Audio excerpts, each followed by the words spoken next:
నమస్తే SDV news కి స్వాగతం నేను మీ శ్రీలత ముందుగా హెడ్లైన్స్ దావోస్ పర్యటన ముగించుకొని రాష్ట్రానికి చేరుకున్న ముఖ్యమంత్రి చంద్రబాబు గన్నవరం ఎయిర్పోర్ట్ లో అధికారులు మంత్రుల ఘన స్వాగతం గీత సామాజిక వర్గానికి 14 మద్యం షాపులు కేటాయింపు లాటరీ ద్వారా కేటాయింపులు చేసిన జిల్లా కలెక్టర్ హరీంద్ర ప్రసాద్ విద్యార్థులు ప్రశ్నించే తత్వాన్ని అలవర్చుకోవాలి ఏబీవీపీ రాష్ట్ర మహాసభలో భారత మాజీ క్రికెటర్ అంబటి రాయుడు పిలుపు ఎంవీఎస్ సిల్వర్ పార్క్ లో ఆకట్టుకుంటున్న సిల్వర్ జ్యువెలరీ ఎక్స్పో ప్రత్యేక కలెక్షన్ ను అందుబాటులో ఉంచామన్న సంస్థ మేనేజింగ్ పార్ట్నర్ శ్రీరంగ మంచుకొండ దావోస్ ప్రపంచ ఆర్థిక వేదిక సదస్సు పర్యటన ముగించుకొని ముఖ్యమంత్రి చంద్రబాబు గన్నవరం చేరుకున్నారు. ఆయనకు మంత్రులు అధికారులు సాదర స్వాగతం పలికారు. అంతకుముందు ఢిల్లీలో కేంద్ర మంత్రి నిర్మలా సీతారామన్తో సీఎం భేటీ అయ్యారు. కేంద్ర బడ్జెట్ ప్రవేశపెడుతున్న నేపథ్యంలో ఏపీ తరపున విజ్ఞప్తులను ఆమె ముందు ఉంచారు.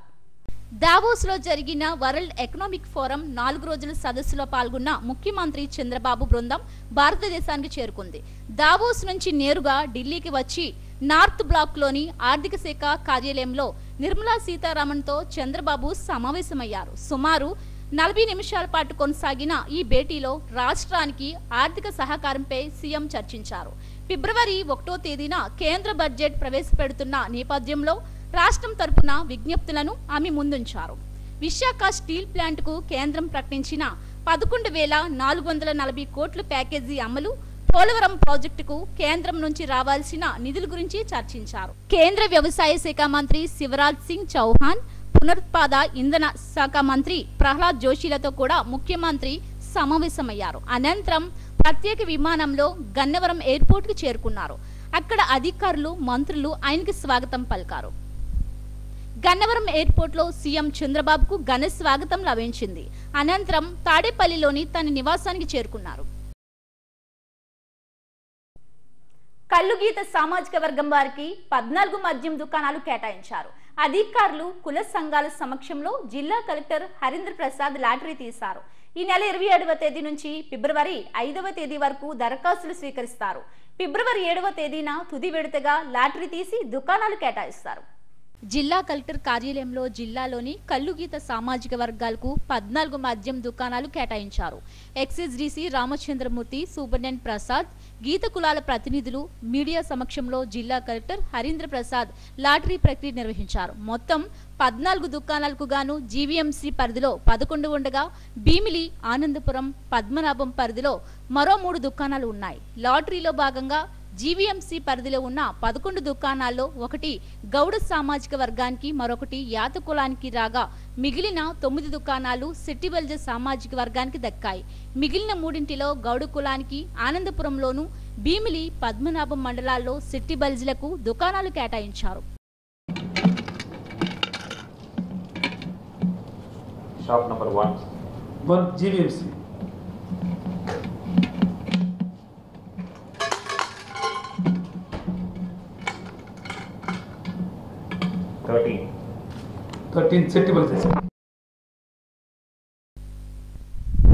స్థానికంగా నిర్వహించిన లాటరీ ప్రక్రియ వివరాలను డైరెక్టరేట్కు వివరిస్తామని జిల్లా కలెక్టర్ హరీంద్ర ప్రసాద్ చెప్పారు. దాని ప్రకారం గెజిట్ నోటిఫికేషన్ విడుదలవుతుందని చెప్పారు. ఈ నెల 27వ తేదీన గెజిట్ విడుదలైన తర్వాత ఫిబ్రవరి 5వ తేదీ సాయంత్రం 5 గంటల వరకు దరఖాస్తుల స్వీకరణ కార్యక్రమం ఉంటుందన్నారు. ఫిబ్రవరి 6న పరిశీలించి 7వ ఉదయం 10 గంటల నుండి లాటరీ తీస్తామని వెల్లడించారు. ఉన్న 10% గీత కులాలకు సంబంధించిన రిజర్వ్డ్ షాప్స్ ఒక డ్రా ఆఫ్ లాట్స్ తీయడం జరిగింది. దీని ద్వారా మన జిల్లాలో ఉన్న 14 రిజర్వ్ షాప్స్ని ప్రధానంగా సెట్టిబలిజ, గౌడ, గౌడ్ మరియు యాత కులానికి మనము లాట్స్ ద్వారా ఏ కులవారు ఏ షాప్స్కు పాడుకోవచ్చు అనేది డ్రా ఆఫ్ లాట్స్ మీడియా సమక్షంలో, అధికారుల సమక్షంలో మనము తీయడం జరిగింది. ఈ తీసిన తర్వాత షెడ్యూల్లో నెక్స్ట్ స్టెప్ ఏంటంటే ఈ డ్రా ఆఫ్ లాట్స్ని నోటిఫై చేయడానికి, గెజెట్ నోటిఫికేషన్ చేయడానికి ప్రతిపాదనలో మనము డైరెక్టరేట్కి పంపడం జరుగుతుంది. వాళ్ళు ఆదేశాల మేరకు మనము 27వ తారీఖు gazette notification district prosecution and excise officer వారిలో ప్రకటించడం జరుగుతుంది. అప్పటి నుంచి 5వ తారీఖు దాకా 27వ తారీఖు నుంచి 5/2/2025 5 గంటల వరకు, సాయంత్రం 5 గంటల వరకు వాళ్ళు అప్లికేషన్స్ సబ్మిట్ చేయవచ్చు. సబ్మిట్ చేసిన అప్లికేషన్స్ అన్నిటినీ కూడా 6వ తారీఖు మనము వెరిఫై చేసుకొని అప్లికేషన్ కరెక్ట్గా ఉన్న కేసెస్లో మనము డ్రా ఆఫ్ లాట్స్ 7వ తారీఖు మనము నిర్వహించడం జరుగుతుంది. ఈ డ్రా ఆఫ్ లాట్స్ 7వ తారీఖు 7/2/2025 10 గంటలకి నిర్వహించడం జరుగుతుంది. 7వ తారీఖునే ఎవరెవరు ఫైనల్గా ఈ 14 షాప్స్ ఎవరికి కేటాయించడం జరిగిందనేది కూడా చెప్పడం జరుగుతుంది. రాష్ట్ర ప్రభుత్వం నిర్దేశించిన 10% దుకాణాలను గీత సామాజిక వర్గానికి కేటాయించారు. ఈ కేటాయింపు ప్రక్రియను నిబంధనలను అనుసరించి అత్యంత పారదర్శకంగా నిర్వహిస్తామని కలెక్టర్ వెల్లడించారు. విద్యార్థి నాయకులు ప్రశ్నించే తత్వాన్ని అలవాటు చేసుకోవాలని భారత మాజీ క్రికెటర్ అంబటి రాయుడు పిలుపునిచ్చారు. ఏయూ గ్రౌండ్స్ లో నిర్వహిస్తున్న ఏబీవీపీ 43వ రాష్ట్ర మహాసభలకు ఆయన విశిష్ట అతిథిగా హాజరయ్యారు. భారతదేశ వ్యాపారవేత్తలకు ప్రపంచ వ్యాప్తంగా గుర్తింపు వస్తుందని, యువత ఉద్యోగాల కోసం ఎదురు చూడకుండా వ్యాపారవేత్తలుగా ఎదగాలని వక్తలు కోరారు. అఖిల భారత విద్యార్థి పరిషత్ ఏబీవీపీ 43వ రాష్ట్ర మహాసభలు విశాఖ వేదికగా జరుగుతున్నాయి. ఆంధ్ర యూనివర్సిటీ గ్రౌండ్స్ లో ఈ నెల 26 వరకు 3 రోజుల పాటు సభలు జరగనున్నాయి. రాజ్యాంగ స్ఫూర్తితో అంబేద్కర్ ఆశయ సాధనకై ఉద్యమిద్దామనే ఉద్దేశంతో నిర్వహిస్తున్న రాష్ట్ర మహాసభల్లో పలు అంశాలపై చర్చించి భవిష్యత్తు కార్యాచరణను సిద్ధం చేయనున్నారు. ప్రారంభ సభకు continental coffee limited executive chairman Challa Rajendra Prasad ముఖ్య అతిథిగా హాజరయ్యారు. భారత మాజీ క్రికెటర్ అంబటి రాయుడు విశిష్ట అతిథిగా, ఏబీవీపీ అఖిల భారత ప్రధాన కార్యదర్శి డాక్టర్ వీరేంద్ర సోలంకే ముఖ్య వక్తగా పాల్గొన్నారు. తొలి రోజు సభకు స్వాగత సమితి ప్రధాన కార్యదర్శి పివిఎన్ మాధవ్ అధ్యక్షత వహించారు.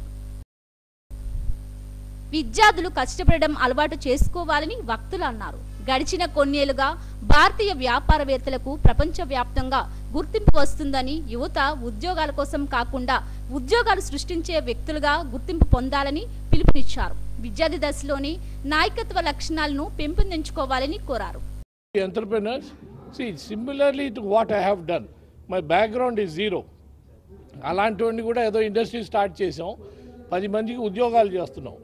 అలానే so I wish every student in the country will do exceedingly well. Thank you.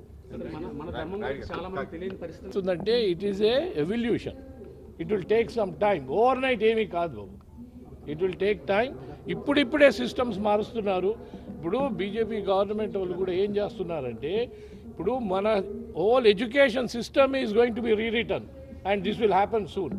So next 5 to 10 years you will see lot of changes. మనము భారతదేశం అనేది ఏంటి, we are the richest country in the world. So అది అందరు మర్చిపోతున్నాం. మనం ఎప్పుడు చూసినా మన population should become a positive thing. So we will become a $5 trillion economy just because we are the people are there. So we have excellent future. ABVP conduct చేస్తున్న మహాసభకి రావటం చాలా సంతోషంగా ఉంది. నేను కూడా ఒక యూత్గా ఎన్నేళ్ళు ఒక యూత్ఫుల్ స్పోర్ట్స్మెన్గా, అదే కాకుండా పబ్లిక్ లైఫ్లో కూడా వచ్చినందుకు ఒక మంచి ఆర్గనైజ్ చేస్తున్న వాళ్ళ ఫిలాసఫీ తెలుసుకోవటానికి, వాళ్ళు ఏదైతే వాల్యూస్తో నడిపిస్తారో మొత్తం ఇండియాని ఒక మంచి స్థాయిలో చూడాలని వాళ్ళ ప్రతి ఈవెంట్లో కూడా వాళ్ళ కృషి ఉంటుంది. ఇంకా సార్ చెప్పినట్టు మన హిస్టరీని కరెక్ట్గా పోర్ట్రే చేయటము, వరల్డ్ మొత్తానికి తెలియజేయటము, అది కాకుండా ప్రపంచం మొత్తానికి ఒక ఆదర్శంగా ఉండే ఆర్గనైజేషన్గా ఎదగాలని ఏబీవీపీ కోరుకుంటుంది. నాకు కూడా చాలా సంతోషంగా ఉంది వాళ్ళతో కలిసి ఈ మహాసభకి రావటము, వాళ్ళు చేసే ఈవెంట్స్ కూడా తెలుసుకోవటము, ఇంకా ఇప్పుడు కూడా వెళ్ళి వాళ్ళని కలిసి ఇంటరాక్ట్ అయితే. 3 రోజుల మహాసభలకు రాష్ట్రం నలుమూలల నుండి పెద్ద ఎత్తున ఏబీవీపీ ప్రతినిధులు హాజరయ్యారు. కార్యక్రమంలో రాష్ట్ర కార్యదర్శి యాగంటి గోపి, రఘు విద్యా సంస్థల అధినేత కలిదిండి రఘు తదితరులు పాల్గొన్నారు. ఎంవీఎస్ సిల్వర్ పార్క్ లో సిల్వర్ జ్యువెలరీ ఎక్స్పో ఈ నెల 31వ తేదీ వరకు జరగనుంది.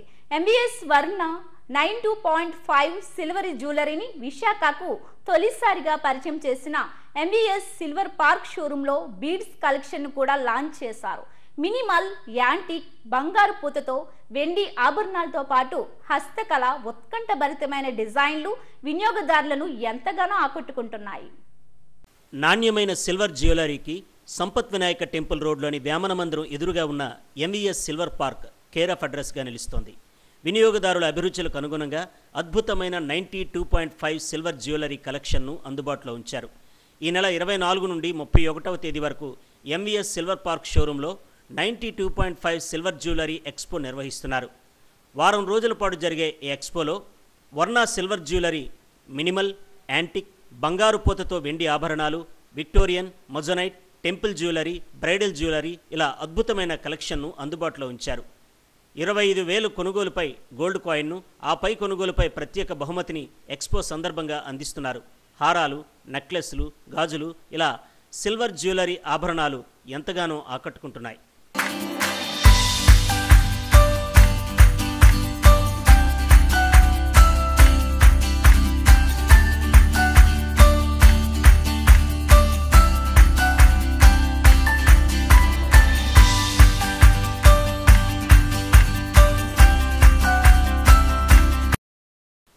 సిల్వర్ జ్యువెలరీ ఎక్స్పోలో అద్భుతమైన కలెక్షన్ అందుబాటులో ఉంచామని MVS silver park managing partner Sriranga Manchukonda, MVS Varna silver jewellery partner Nagasri Anant మంచుకొండలు తెలిపారు. ఈ నెల 31 వరకు జరగనున్న ఎక్స్పోలో హస్తకళ, ఉత్కంఠభరితమైన డిజైన్లు ఎంతగానో ఆకట్టుకుంటాయని చెప్పారు. తొలిసారిగా బీడ్స్ కలెక్షన్ కూడా పరిచయం చేస్తున్నామని అన్నారు. అన్ని ఆభరణాలపై ఫ్లాట్ 5% తగ్గింపుతో పాటు ప్రత్యేక ఆఫర్లు అందిస్తున్నామని ఎక్స్పోను సందర్శించాలని కోరారు. మాది ఎంవీఎస్ జ్యువెల్ పార్క్ మా సంస్థ. మేము ఇప్పుడు సిల్వర్ పార్క్ అనేది ఇంట్రడ్యూస్ చేసాం 2018లో. సిల్వర్ జ్యువెలరీ మేమే మొట్టమొదటిగా ఇంట్రడ్యూస్ చేసింది సిల్వర్ జ్యువెలరీ. అయితే ఇప్పుడు ప్రతి సంవత్సరం మేము ఒక ఎక్స్పో పెడుతుంటాం. ఈసారి ఇప్పుడు జనవరి 24 నుంచి 31 వరకు ఎక్స్పో మేము స్టార్ట్ చేసాం. అందులోని antique jewellery, gold plated jewellery, minimal jewellery, తర్వాత మేము ఇప్పుడు మొదటగా బీడ్స్ ఇంట్రడ్యూస్ చేస్తున్నాం. ఇది చెప్పుకోవాల్సింది ఏంటంటే ప్రతి కస్టమర్కి ప్రతిరోజు వేసుకోవాలి ఉంది మా దగ్గర. అయితే ఈ ఎక్స్పోలోని మేము జనవరి 24 నుంచి 31 పెట్టడానికి కారణం ఏంటంటే దీనికి మా ఇయర్లీ ఎక్స్పోలో డిస్కౌంట్ 5% డిస్కౌంట్తో పాటు ప్రతి 25,000 రూపాయలు కొనుగోలుపై ఒక గోల్డ్ కాయిన్ ఉచితం, మరియు 8,000 పై కొనుగోలుపై ఒక ఫ్రీ గిఫ్ట్ ఉచితం, సర్ప్రైజ్ ఫ్రీ గిఫ్ట్. నా పేరు అనంత్, నాగశ్రీ అనంత్. ఇక్కడ ఎంవీఎస్ సిల్వర్ పార్క్లో 92.5 సిల్వర్ జ్యువెలరీ ఎక్స్పో జరుగుతుంది. మినిమల్ జ్యువెలరీ నుంచి బ్రైడల్ జ్యువెలరీ, ఇంకా డిఫరెంట్ టైప్స్ ఆఫ్ జ్యువెలరీస్ ఉంటాయి. ఇంకా మేము కొత్తగా బీడ్స్ కలెక్షన్ కూడా లాంచ్ అయిపోతున్నాం. తప్పకుండా ఎంవీఎస్ సిల్వర్ పార్క్ వచ్చి Jan 24 నుంచి 31 వరకు రండి. వేమన మందిరం ఎదురుగా ఉన్న ఎంవీఎస్ సిల్వర్ పార్క్లో నిర్వహిస్తున్న సిల్వర్ జ్యువెలరీ ఎక్స్పో ఎక్స్క్లూజివ్ కలెక్షన్తో ఎంతగానో ఆకట్టుకుంటోంది. సిల్వర్ జ్యువెలరీలో ఆభరణాలు దేనికవే ప్రత్యేకతను సంతరించుకున్నాయి. అంబేద్కర్ ఆశయాలకు అనుగుణంగా ముందుకు వెళ్లాలని హోంమంత్రి వంగలపూడి అనిత అన్నారు. ఏపీ ఎస్సీ ఎస్టీ గెజిటెడ్ అధికారుల సంక్షేమ సంఘం ఆధ్వర్యంలో 2025 డైరీని జెడ్పీ సమావేశ మందిరంలో ఆమె ఆవిష్కరించారు. దళిత, గిరిజన గెజిటెడ్ అధికారుల సమస్యలను ముఖ్యమంత్రి దృష్టికి తీసుకెళ్తానని హామీ ఇచ్చారు. రాష్ట్ర వ్యాప్తంగా ఎస్సీ ఎస్టీ గెజిటెడ్ ఆఫీసర్స్ తమ హక్కుల సాధన, ఐక్యతే లక్ష్యంగా ముందుకు సాగుతున్నారు. AP SC ST gazetted officers welfare association 2025 diary ఆవిష్కరణ కార్యక్రమాన్ని విశాఖలో అట్టహాసంగా నిర్వహించారు. జిల్లా పరిషత్ సమావేశ మందిరంలో నిర్వహించిన ఈ కార్యక్రమానికి హోంమంత్రి వంగలపూడి అనిత ముఖ్య అతిథిగా హాజరయ్యారు. అసోసియేషన్ డైరీని, క్యాలెండర్ను ఆమె ఆవిష్కరించారు. అసోసియేషన్ రాష్ట్ర నాయకులు అధికారుల సమస్యలను పరిష్కరించాలని కోరుతూ వినతి పత్రం అందజేశారు. అనంతరం మంత్రిని ఘనంగా సత్కరించారు. ఐక్యతగా ఉద్యోగులు పనిచేస్తే సమస్యలు త్వరగా పరిష్కారం అవుతాయని హోంమంత్రి అనిత అన్నారు. అంబేద్కర్ భావజాలాన్ని ఇంకా ప్రజల్లోకి బలంగా తీసుకెళ్లాలని చెప్పారు. అందరిలాగే చదువుకొని ఉద్యోగాలు చేస్తున్నామని, కష్టపడి పనిచేసే అధికారికి ఎప్పుడూ గౌరవం ఉంటుందని అన్నారు. అధికారుల సమస్యలను ముఖ్యమంత్రి దృష్టికి తీసుకెళ్లి పరిష్కరించేందుకు కృషి చేస్తానని హామీ ఇచ్చారు. అంబేద్కర్ పిలుపు మేరకు పే బ్యాక్ సొసైటీ అనే నినాదంతో తమ అసోసియేషన్ పనిచేస్తుందని సంఘం అసోసియేట్ ప్రెసిడెంట్ హరిదాస్ ఈరన్న, జిల్లా అధ్యక్షుడు విజయ్ కుమార్లు తెలిపారు. రాష్ట్ర వ్యాప్తంగా ఉన్న ఎస్సీ ఎస్టీ గెజిటెడ్ ఆఫీసర్లను ఒక వేదికపైకి తీసుకువచ్చి సమస్యల పరిష్కారానికి కృషి చేస్తున్నామన్నారు. దళిత గిరిజనుల్లో పేద విద్యార్థులను దత్తత తీసుకొని చదివిస్తున్నామని చెప్పారు. స్టేట్ తరపున AP SC ST gazetted officer welfare association డైరీని ఇక్కడ ఈ 2025 డైరీని ఇక్కడ ఆవిష్కరించుకోవడం జరుగుతుంది. అందుకని రాష్ట్ర నలుమూలల నుంచి అన్ని జిల్లాల నుంచి కూడా సభ్యులు ఇక్కడ రావడం జరిగింది. ఇక్కడ ముఖ్యంగా మా AP SC ST gazetted officer welfare association ముఖ్య ఉద్దేశం ఏంటంటే pay back to society. So pay back to Ambedkar గారు ఏదైతే పే బ్యాక్ టు సొసైటీ అని మాకు పిలుపు ఇచ్చారో అది మెయిన్ మోటోగా మేము తీసుకొని ఇప్పటికీ దాదాపు రాష్ట్రం మొత్తం మీద 45 మంది విద్యార్థుల్ని లాయర్స్ అయితేనేంది, డాక్టర్స్ అయితేనేంటి, ఇంజనీర్స్ అయితేనేంది, రకరకాల ప్రొఫెషనల్ కోర్సుల్లో ఉన్న విద్యార్థుల్ని మేము అడాప్ట్, అంటే బీద వాళ్ళు, చదువుకోలేని వాళ్ళు, ఆర్థిక పరిస్థితి సరిగా లేని వాళ్ళని మేము అడాప్ట్ చేసుకొని వాళ్ళకంతా ఆర్థిక సహాయం అందిస్తూ పే బ్యాక్ టు సొసైటీ కింద మేము చదివించడం జరుగుతుంది. ఒక అమ్మాయిని ఆల్రెడీ మేము విదేశాలకు కూడా పంపించాము. అట్లాగే కర్నూలులో ఒక 3 డాక్టర్స్ని, అదే కడపలో ఒక 4 ఇంజనీర్లని, విజయవాడ నుంచి ఒక 10 మందిని, ఇట్లా చాలా మొత్తం స్టేట్ వైడ్గా దాదాపు 40 మంది విద్యార్థుల్ని మేము అడాప్ట్ చేసుకొని చదివించడం జరుగుతుంది. ముఖ్యంగా మా AP SC ST gazetted officers welfare association అనేది అంబేద్కర్ గారి క్లారియన్ కాల్, అంటే పే బ్యాక్ టు సొసైటీ, ఆ సింహ నాదంతో ఈ అసోసియేషన్ అనేది పనిచేస్తుంది. ఈ అసోసియేషన్ మీటింగ్కి సంబంధించి రాష్ట్రం నలుమూలల నుంచి మీకు చెప్పారు కదా ఈరన్ సారు, కర్నూలు నుంచి, విజయవాడ నుంచి, తెనాలి నుంచి, కడప నుంచి సుమారు 60 మందికి పైగా వచ్చారు. వారందరూ అనుభవాలను ఇక్కడ పంచుకుంటున్నారు. మాకెంతో సపోర్ట్గా నిలిచి అసోసియేషన్ ఇంకా ముందుకు తీసుకెళ్తున్నారు. మా అందరి ఉద్దేశం ఏంటంటే వైజాగ్, గోవా అంటాం సింపుల్గా గెజిటెడ్ అసోసియేషన్ని, ఇక్కడ ఒక అద్భుతమైన కార్యక్రమం చేయాలని, not only education, apart from that మేము అనాథ శరణాలయం కానీ వృద్ధాశ్రమం కానీ చేపట్టి నడిపించాలని చాలా ఆశపడుతున్నాం. దానికి మీ అందరూ సహకరించాలని కోరుకుంటున్నాం. ఐక్యతతో హక్కుల సాధనకు ముందుకు సాగాలని నేతలు పిలుపునిచ్చారు. అసోసియేషన్ కార్యదర్శి సునీల్ అధ్యక్షతన జరిగిన కార్యక్రమంలో సంఘం నాయకులు, రాష్ట్ర నలుమూల నుండి వచ్చి ఎస్సీ ఎస్టీ గెజిటెడ్ ఆఫీసర్స్ పాల్గొన్నారు.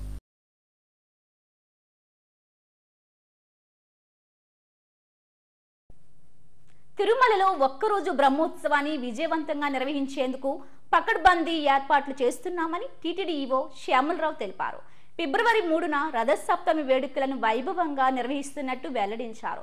ఈ నేపథ్యంలో ఈవో శ్యామలరావు, అదనపు EO Venkaiah Chowdary, Tirupati urban SP Harshavardhan Raju ఇతర అధికారులతో కలిసి మాడవీధుల్లో పరిశీలించారు. భక్తులకు ఎలాంటి ఇబ్బందులు లేకుండా వాహన సేవలను చూసేందుకు అధికారులు పలు సూచనలు చేశారు. గత అనుభవాలను దృష్టిలో ఉంచుకొని వేడుకలు నిర్వహిస్తామని అధికారులు వెల్లడించారు. కలెక్టర్ గారు అందరితో కూడా చర్చించడం జరిగింది. ఇంతకుముందే ఎడిషనల్ ఈవో గారు చాలా డీటెయిల్డ్గా అందరికీ కూడా వారి డ్యూటీస్ ఏంటనేది అందరికీ చెప్పడం, అందరితో చర్చించి ఈ ఏర్పాట్లని ఏ విధంగా మెరుగ్గా చేయగలరు అనేది కూడా అవన్నీ కూడా చర్చించి ఏర్పాట్లు చేస్తున్నారు. అలాగే ఈరోజు అంటే 4వ తారీఖు, ఫిబ్రవరి 4వ తారీఖు రథసప్తమి కార్యక్రమం జరుగుతుంది. ఆ ఉత్సవంలో సుమారుగా 2 లక్షల మంది వస్తారని అంచనా వేస్తున్నాము. ఆ రోజు 7 రథాల్లో 7 వాహనాల్లో శ్రీవారు మాడవీధుల్లో భక్తులందరికీ కూడా దర్శనమిస్తారు. దీనికోసం 2 లక్షల మంది వస్తారని అంచనా వేస్తున్నాం. అలాగే పుష్కరిణిలో కూడా చక్ర స్నానం కార్యక్రమం కూడా ఉంటుంది. దీనికి కూడా ఏర్పాట్లు చేయడం జరుగుతుంది. అలాగే వచ్చే భక్తులకు ఇబ్బంది లేకుండా పార్కింగ్ ఏర్పాట్లు, ట్రాఫిక్ ఏర్పాట్లు, సెక్యూరిటీ ఏర్పాట్లు, పోలీస్ బందోబస్తు అన్ని ఏర్పాట్లు కూడా సమీక్షించడం జరిగింది. ఇప్పుడే ఈ క్షేత్ర స్థాయిలో కూడా ఈ ఏర్పాట్లన్నీ కూడా చూడటం జరిగింది. ఈ రథసప్తమికి సంబంధించి పోలీస్ శాఖ తరఫున బందోబస్తు పటిష్టంగా ఏర్పాటు చేస్తాము. సో లాస్ట్ టైం ఉన్న బందోబస్తు కంటే కూడా ఈసారి ఇంకా ఎక్కువ మందినే పోస్ట్ చేసుకొని మెయిన్ గా మనకున్న ప్రధాన ఇదేమంటే ఈ మాడా స్ట్రీట్స్ లో ఉన్న పబ్లిక్ యొక్క క్రౌడ్ మేనేజ్మెంట్ కావచ్చు, తర్వాత గ్యాలరీస్కి వచ్చేటప్పుడు పబ్లిక్ ఇన్ఫ్లో అవుట్ఫ్లో యొక్క మేనేజ్మెంట్ కావచ్చు, అట్లాగే బయట ట్రాఫిక్ సంబంధించిన మేనేజ్మెంట్ కావచ్చు. ఇవి మనకు ముందున్నటువంటి 3 మెయిన్ సబ్జెక్ట్స్. సో దానికి సంబంధించి మనం లాస్ట్ ఇయర్స్ లో ఎక్కడెక్కడైతే కొంత ల్యాప్సెస్ ఉన్నాయి, కొంచెం షార్ట్ ఫాల్స్ అవన్నీ కూడా రెక్టిఫై చేసుకుని ఈసారి పకడ్బందీగా చేసి ఎటువంటి అవాంఛనీయ సంఘటన జరగకుండా విధంగా అన్ని విధాల చర్యలు తీసుకుంటాం. స్టీల్ ప్లాంట్ కు సొంత గనులు కేటాయించి విలీనం చేయాలని తొలి నుండి కోరుతున్నామని సిబిఐ మాజీ జేడీ వివి లక్ష్మీనారాయణ అన్నారు. కూర్మన్పాలెం ఆర్చ్ వద్ద స్టీల్ ప్లాంట్ దీక్షా శిబిరాన్ని ఆయన సందర్శించారు. ఐసీయూలో ఉన్న పేషెంట్ను వెంటిలేటర్కు వెళ్లకుండా వార్డుకు వచ్చి డిశ్చార్జ్ అయ్యే విధంగా మన ప్రయత్నాలు ఉండాలని అన్నారు. స్టీల్ ప్లాంట్లో ఉన్న మిగులు భూముల విలువ 86,000 కోట్లు ఉంటుందని అన్నారు. ఇది రాష్ట్రపతి పేరును ఉందని చెప్పారు. విశాఖ స్టీల్ ప్లాంట్ పేరుట ట్రాన్స్ఫర్ చేస్తే అప్పుడు ప్లాంట్ 75,000 కోట్ల రుణం తీసుకోవచ్చని అన్నారు.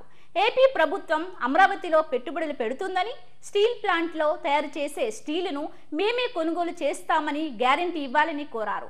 ఏది ఏమైనా ప్లాంట్ను పరిరక్షించుకునేందుకు ఉన్న మార్గాలన్నింటినీ ఉపయోగించుకొని ప్రభుత్వ రంగంలో కొనసాగించేలా చేయాలని చెప్పారు. ప్లాంట్ ని ముందుకు ఎలా తీసుకువెళ్లాలన్నది ఇప్పుడు, అందుకనే the ball is in our court అన్నది మాట్లాడతాను నేను. దాన్ని ఎలా ముందుకు తీసుకువెళ్లాలన్న దాంట్లో ప్రధానంగా అటు ప్రభుత్వాలు, కార్మిక సంఘాలు, తర్వాత ఎగ్జిక్యూటివ్ వీరందరూ కలిసి, కాబట్టి ఆ మ్యాన్ పవర్ కోసం వెంటనే రిక్రూట్మెంట్ ఒకటి చేయాలి. తర్వాత మన ఆర్ కార్డు హోల్డర్స్ ఎవరైతే ఉన్నారో, నిర్వాసితులు ఎవరైతే ఉన్నారో వారిని తీసుకోవాలి. తర్వాత మీరు చూసుకుంటే ఇక్కడ 15 ఎగ్జిక్యూటివ్ డైరెక్టర్ల పోస్టులు ఉంటే ఒకటి కూడా లేదు. తయారు చేసిన స్టీల్ అంతా కూడా మనకు అష్యూర్డ్ మార్కెట్, పోలవరం కావచ్చు, అమరావతి కావచ్చు, ఈ విధంగా రాష్ట్ర ప్రభుత్వం కూడా ముందుకు రావాలన్నది మేమందరం కోరుకుంటున్న విషయం. కాబట్టి రాబోయే రోజుల్లో వీటికి ఏ విధంగా మనం ముందుకు వెళ్లాలన్న ఒక కార్యాచరణ కూడా అందరం తయారు చేసి ఇంకా కొన్ని ప్రకటనలు చేయగలిగితే ఫైనల్ గా మన స్టీల్ ప్లాంట్ ప్రభుత్వ రంగ సంస్థగా ఉండాలి. తర్వాత వచ్చి ఇక్కడ ఎవరైతే నిర్వాసితులు ఉన్నారో వారందరికీ కూడా ఉద్యోగాలు రావాలి. ఆ తర్వాత ఇది లాభాల బాటలో నడవాలి అన్నది మన అందరి కోరిక. సో అందరం కలిసి పనిచేద్దాం, అందరం కలిసి స్టీల్ ప్లాంట్ ని ముందుకు తీసుకెళ్దాం. అదే చెప్పాను కదా, ప్యాకేజీ ఇచ్చారు కాబట్టి దాన్ని ఇంకా ఏ విధంగా లాభాల బాటలో పట్టించడానికి మనం ఎలా తీసుకువెళ్ళాలి అన్నది. అంటే ఇది ఫైనల్ సొల్యూషన్ అయితే కాదు. ఫైనల్ సొల్యూషన్ సెయిల్లో కలపడము, స్వతంత్ర గనులు కేటాయించడం, ఇది అల్టిమేట్ సొల్యూషన్. అందులో ఆ మధ్యలో ఇది ఇచ్చారు కాబట్టి దీన్ని ఎలా ఉపయోగించుకోవాలి. ఆ తర్వాత ట్యాక్స్ హాలిడే కూడా అడుగుతున్నాం మనం. ఇప్పుడు ట్యాక్స్ హాలిడే ఇవ్వండి ఒక 5 సంవత్సరాలు. ఇప్పుడు పే చేయాల్సిన వాటిని క్రెడిట్ లో పెట్టండి. ఇప్పుడు ఎన్ఎండిసికి సుమారుగా 1400 కోట్లు ఇవ్వాలి, దాన్ని క్రెడిట్ లో ఇవ్వండి. మిగతా కోల్ పేమెంట్స్ ఉన్నాయి, అవి కూడా క్రెడిట్ లో పెట్టండి. సో దట్ ఈ వచ్చిన డబ్బులు బేసిక్ గా రివైవల్ కోసం మనం ఉపయోగించవద్దు. లేకుంటే పాత బిల్లులు పే చేసుకోవడానికి ఇది ఉపయోగపడితే మళ్ళీ ఏముండదు కదా. సో అది కూడా మనం అడుగుతున్నాం. తిరుమల శ్రీవారిని పలువురు ప్రముఖులు దర్శించుకున్నారు. తానా అధ్యక్షుడు అంజయ్య చౌదరి, కర్ణాటక బీజేపీ నేత సిటీ రవి, మాజీ మంత్రి పల్లం రాజు, తిరుపతి అర్బన్ జిల్లా ఎస్పీ హర్షవర్ధన్ రాజులు వేర్వేరుగా శ్రీవారి సేవలో పాల్గొన్నారు. వీరికి ఆలయ అధికారులు స్వాగతం పలికి దర్శన ఏర్పాట్లు చేశారు. ఆలయం వెలుపల తానా అధ్యక్షుడు అంజయ్య చౌదరి మీడియాతో మాట్లాడారు. చాలా బాగా జరిగిందండి. ముఖ్యంగా మా ఆప్తులు ఆర్ఎన్ శ్రీనివాసులు గారి అబ్బాయి జగన్ గారు మా స్నేహితులు, ఆయనతో పాటు దర్శనానికి రావడం జరిగింది.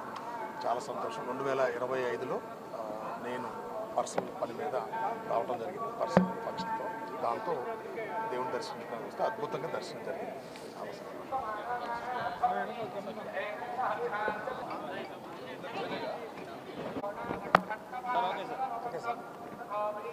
भारत विश्वगुरु होना, भारत आत्मनिर्भर होना और उसके साथ साथ सनातन धर्म को मिटाने वालों को सद्बुद्धि देना, उनका दुष्ट बुद्धि नाश करना, देश को सुभिक्षा में रखना, भगवान के सामने हम प्रार्थना करेंगे. తెలుగు రాష్ట్రాలను పొగమంచు కమ్మేసింది. హైదరాబాద్, విజయవాడ, విశాఖపట్నం, తిరుపతి తదితర ప్రాంతాల్లో దట్టంగా మంచు కురిసింది. దీంతో వాహనదారులు ఇబ్బందులు పడ్డారు. రైళ్లు, విమానాలు ఆలస్యంగా నడిచాయి. తెల్లవారుజాము నుంచి దట్టమైన పొగమంచు కమ్మేసింది. ఉదయాన్నే విధులకు హాజరయ్యేవారు ఇబ్బందులు పడ్డారు. కనుచూపు మేరలో ఎవరూ కనిపించినంతగా పొగమంచు కమ్మేసింది. విశాఖపట్నం, విజయవాడ, హైదరాబాద్ విమానాశ్రయాలను పొగమంచు చుట్టేసింది. దీంతో విమానాల రాకపోకలు ఆలస్యమయ్యాయి. రన్వే విజిబిలిటీ లేకపోవడంతో కొన్ని విమానాలు గాల్లోనే చక్కర్లు కొట్టాయి.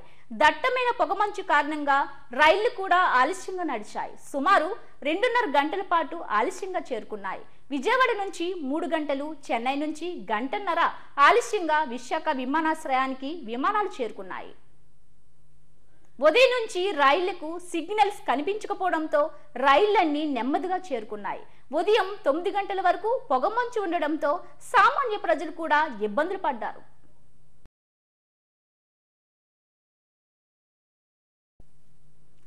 ప్రస్తుత రాజకీయాల్లో మంత్రి నారా లోకేష్ తనదైన ముద్ర వేస్తున్నారని విశాఖ ఎంపీ ఎం శ్రీభరత్ ప్రభుత్వ విప్ గణబాబులు అన్నారు.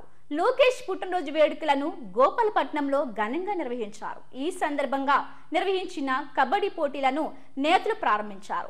ఔత్సాహిక పారిశ్రామికవేత్తలను ఆకర్షించేలా లోకేష్ కీలక పాత్ర పోషిస్తున్నారని అన్నారు. విద్యా వ్యవస్థలో ఎన్నో సంస్కరణలు తీసుకొస్తున్న యువనేత అని ప్రశ్నించారు. విశాఖ, అనకాపల్లి జిల్లాల నుండి పురుషులు, మహిళలు కబడ్డీ పోటీలో ఉత్సాహంగా పాల్గొన్నారు. విజేతలకు బహుమతులను ప్రదానం చేశారు.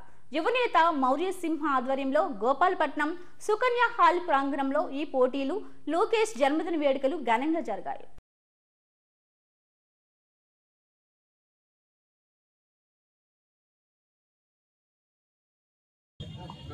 ఇది ఇన్నోవేటివ్ గా చేస్తారు అండ్ ఎక్కడ కుదిరినా సరే క్రీడలను తీసుకొస్తారు.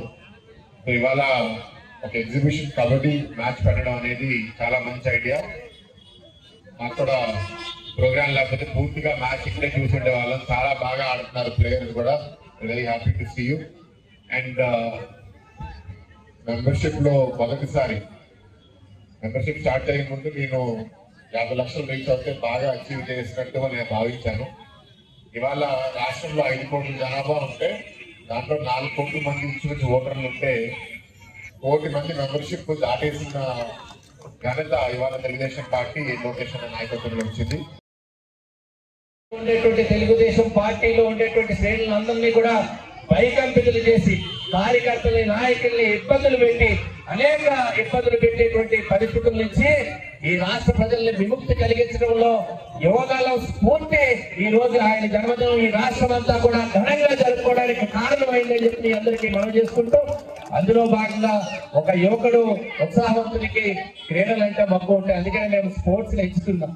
ఈ రోజు మనం కబడ్డీ అనేటువంటిది మన ఆంధ్రప్రదేశ్ భారతదేశ క్రీడ. ఈ రోజు ప్రపంచవ్యాప్తంగా ఇప్పటికే ఆసియా క్రీడల్లో మరి దానికి ప్రాతినిధ్యం కలిగింది. భవిష్యత్తులో ఒలింపిక్స్ లో కూడా కబడ్డీకి ప్రాతినిధ్యం వచ్చేటువంటి రోజులకి భారతదేశం నుంచి, అందులో ఆంధ్రప్రదేశ్ నుంచే అడుగులు పడ్డాయి. అందులో ఉత్తరాంధ్ర నుంచే. బులెటిన్ ముగించే ముందు హెడ్లైన్స్ మరోసారి. దావోస్ పర్యటన ముగించుకొని రాష్ట్రానికి చేరుకున్న ముఖ్యమంత్రి చంద్రబాబు. గన్నవరం ఎయిర్పోర్ట్ లో అధికారులు, మంత్రుల ఘన స్వాగతం. గీత సామాజిక వర్గానికి 14 మద్యం షాపులు కేటాయింపు. లాటరీ ద్వారా కేటాయింపులు చేసిన జిల్లా కలెక్టర్ హరీంద్ర ప్రసాద్. విద్యార్థులు ప్రశ్నించే తత్వాన్ని అలవర్చుకోవాలి. ఏబీవీపీ రాష్ట్ర మహాసభల్లో భారత మాజీ క్రికెటర్ అంబటి రాయుడు పిలుపు. ఎంవీఎస్ సిల్వర్ పార్క్ లో ఆకట్టుకుంటున్న సిల్వర్ జ్యువెలరీ ఎక్స్పో.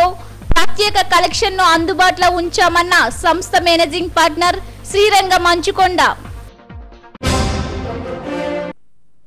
ఇవి బులెటిన్ అప్డేట్స్. మరిన్ని వార్తా విశేషాలతో మళ్ళీ కలుద్దాం. చూస్తూనే ఉండండి ఎస్డీవీ న్యూస్.